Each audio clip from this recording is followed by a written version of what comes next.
Phone tapping case విచారణలో మరో కీలక పరిణామం చోటు చేసుకుంది. గత కొద్ది రోజులుగా వరుసగా బీఆర్ఎస్ కీలక నేతలను విచారిస్తున్న ప్రత్యేక దర్యాప్తు బృందం తాజాగా మరో కీలక నేతను విచారణకు పిలిచింది. ఆ పార్టీ మాజీ ఎంపీ జోగినపల్లి సంతోష్ రావుకు సిట్ సోమవారం నోటీసులు జారీ చేసింది. ఇవాళ మధ్యాహ్నం 3 గంటలకు జూబ్లీహిల్స్ లోని ఏసీపీ కార్యాలయంలో సిట్ అధికారుల ఎదుట విచారణకు హాజరు కావాలని పేర్కొంది. సిట్ నోటీసులను సంతోష్ రావు కూడా ధృవీకరించారు. నోటీసుల్లో పేర్కొన్న ప్రకారం దర్యాప్తు అధికారుల ఎదుట విచారణకు హాజరవుతానని ప్రకటించారు.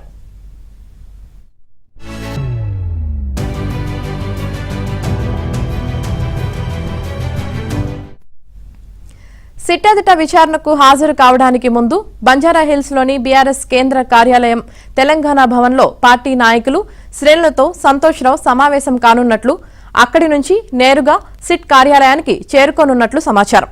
ఇదిలా ఉండగా ఫోన్ ట్యాపింగ్ కేసులో ఇప్పటిదాకా విచారించిన వారందరినీ ఉదయమే హాజరు కావాల్సిందిగా సూచించిన సిట్ అధికారులు సంతోష్ రావు విషయంలో మాత్రం భిన్నమైన సమయాన్ని ఎంచుకోవడం ఆసక్తికరంగా మారింది.